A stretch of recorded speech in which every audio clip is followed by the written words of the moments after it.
آپ کے پاس اس مارکیٹ کے اندر ایک شکشا کے اندر ہے اچھا بتائیں ہے نہیں ہے ایک سماج وہاں جو پہاڑ اس باخروں پہ اس کیا بولتے ہیں قلعوں پہ اپنا کیندر بنا رہا ہے آپ کے پاس اس شہر کے اندر اچھا ہاسپٹل ہے آپ کے پاس اس شہر کے اندر کوئی اچھا سماج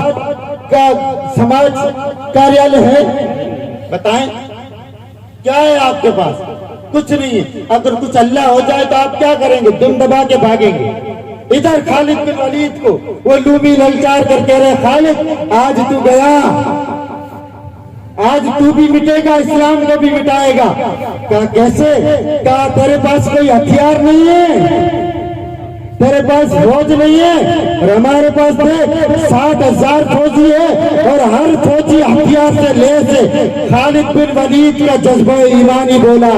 خالد بن ولید کا جوش ایمانی بولا خالد بن ولید کا غیرت ایمانی بولا خالد بن ولید کا ولولہ ایمانی بولا امنگ ایمان خالدی بولی اے رومیوں تم ہماری تعداد اور ہمارے ہتھیار کی کمی پر مت جانا یاد رکھنا تمہارا مقابلہ اس قوم سے ہے جو قوم اپنا تن من دھن محمد عربی کے نام جو قوم اپنی گردن اپنی عزتیں اپنا مال اپنی دولت مدینے کے تاجدار کو قربان کرائیے آؤ اگر تمہیں اپنے بچے یتیم کرنے ہیں اپنی بیویاں ودوا اور بیوہ کرنی ہے تو آؤ خالد کے لشکر کے سامنے کھڑے ہو جاؤ تاریخ بتاتی ہے ان علماء سے پوچھو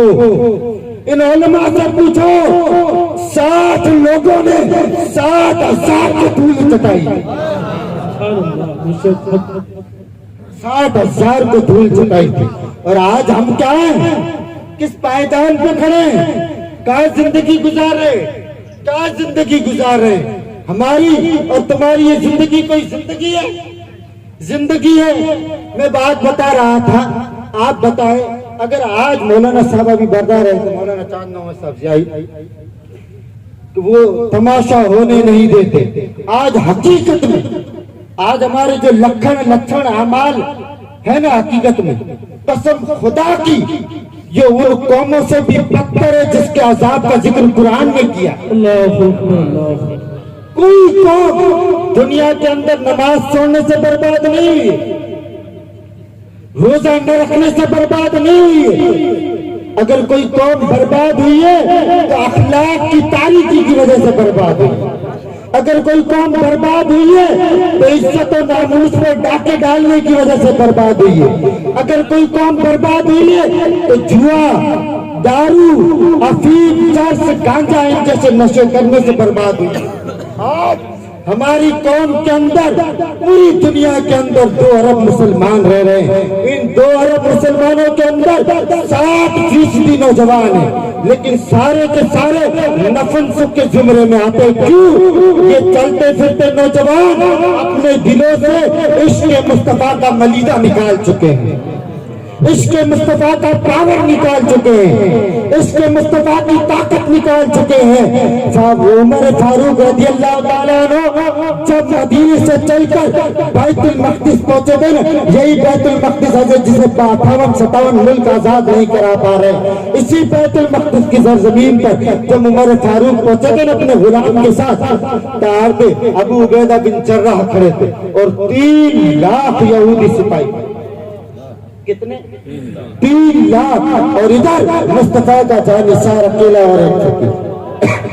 اور انداز کیا تھا آپ کو بتاؤ انداز کیا تھا آج اگر میں پیر بن جاتا ہوں تو میرے اندر میں پھولا نہیں سماتا میں ہواؤں میں چلتا ہوں یہ کوئی کردار ہے میں تو سب کو کہتا ہوں محمد مصطفیٰ کے سامنے پیش پیروں کو بھی ہونا پیش فقیروں کو بھی ہونا پیش مریدوں کو بھی ہونا ہے پیش امیروں کو بھی ہونا پیش غریبوں کو بھی ہونا ہے سب کو اپنا نامہ اعمال لے کے جانا اب آپ کو دیکھنا ہے کہ آپ کے نامۂ اعمال میں محمد مصطفیٰ سے کتنی وفا ہے،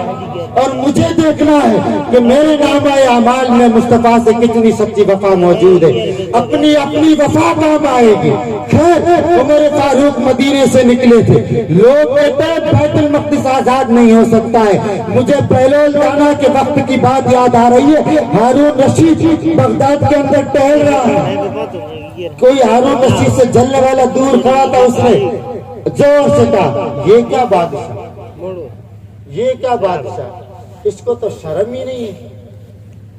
ہارون رشید کے بارے میں ہارون رشید نے سن لیا، پاس میں گیا اس کا، کہا پھر سے بول، کہ تم کیا بادشاہ ہو، بادشاہ تو وہ عمر تھے، بادشاہ تو وہ عمر تھے کہ بڑھیا بھی سوال پوچھتی تو جواب مل جاتا۔ بادشاہ تو وہ عمر تھے جس کے وقت میں کتا بھی پیاسا نہیں ہوتا، بادشاہ ہے۔ تو ہارون رشید نے بڑا پیارا جواب دیا تھا، سن، میں عمر بن سکتا ہوں، میں عمر بن سکتا ہوں۔ کہا کیسے؟ کہا پہلے تو علی بن کے دکھا دے، پہلے تو عثمان بن کے دکھا دے، پہلے تو خالد بن ولید بن کے دکھا دے، پہلے تو ابو عبیدہ بن جراح بن کے دکھا دے، پھر میں تجھے عمر بن کے دکھا دوں گا۔ آج تم نیک بن جاؤ، آج تم پاک بن جاؤ، یہ تمہارے سامنے لیڈران بھی عزت سے پاک ہوتے نظر آئیں گے۔ سمجھ رہے ہیں آپ؟ نہیں سمجھ رہے؟ آج ہمارا تعلیمی میدان کمزور ہے۔ میں نہیں کہتا ہوں ہمارے پاس تعلیم نہیں ہے، تعلیم کا شعور پیدا ہوا ہے، تعلیم ابھی بھی نہیں آئی، تعلیم کی بیداری پیدا ہوئی ہے، تعلیم ابھی بھی ناپید ہے۔ ہم کون سے زمرے میں کھڑے ہیں آج؟ اس دیکھیں، خیر میں بات بتا رہا تھا، لمبی ہو جائے گی۔ عمر فاروق مدینے سے نکلے، ساتھ میں کون تھا؟ ایک غلام، اور غلام کے ساتھ فکس کر لیا، جہاں میں تھک جاؤں وہاں تو بیٹھ جانا، اور جہاں تو تھک جائے، جہاں میں تھک جاؤں وہاں اونٹ پہ میں بیٹھ جاؤں گا، جہاں تو تھک جائے وہاں تو بیٹھ جانا، اور میرا یہ بادشاہی لباس تو پہن لینا۔ کہ نہیں سرکار، گستاخی ہو جائے گی، لوگ سمجھیں گے غلام کون بادشاہ کون، بے ادبی گستاخی ہو جائے گی۔ کہ چھوڑ ان باتوں کو، ہمیں ان باتوں سے فرق نہیں پڑتا۔ کون عمر فاروق؟ وہ عمر فاروق جو 22 لاکھ مربع میل پر حکومت کرتا تھا، اور چھوٹا مدینے کی کنکری والے بستر پہ تھا۔ وہ عمر فاروق جب مدینے کی گلیوں کے اندر روم کا قاصد آیا تو ڈھونڈنے لگ گیا کہ عمر کہاں ہے، بار بار لوگوں سے پوچھ رہا ہے عمر کا محل کہاں ہے، آدھی دنیا کے بادشاہ کا محل اور گھر کہاں ہے، مجھے لے چلو، میں اپنے بادشاہ کا پیغام لے آیا ہوں۔ کسی نے ہاتھ پکڑا اور مسجد نبوی میں لے گئے،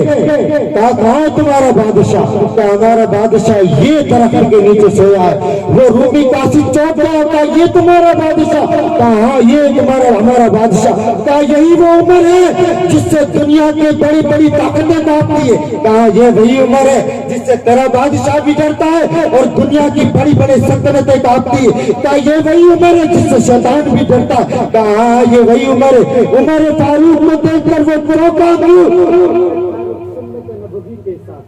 حضور کی سنت کے حساب پر دو ہاتھ نیچے رکھ کے پتھر کی اینٹ کا تکیہ بنا کر سو رہے ہیں۔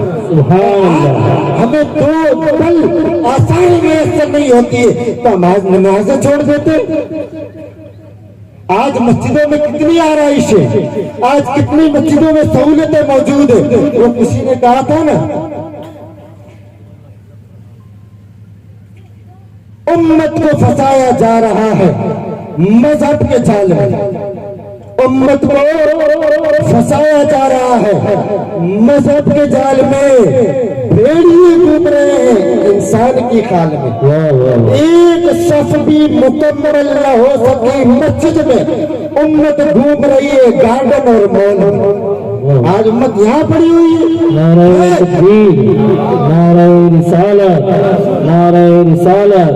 مقرر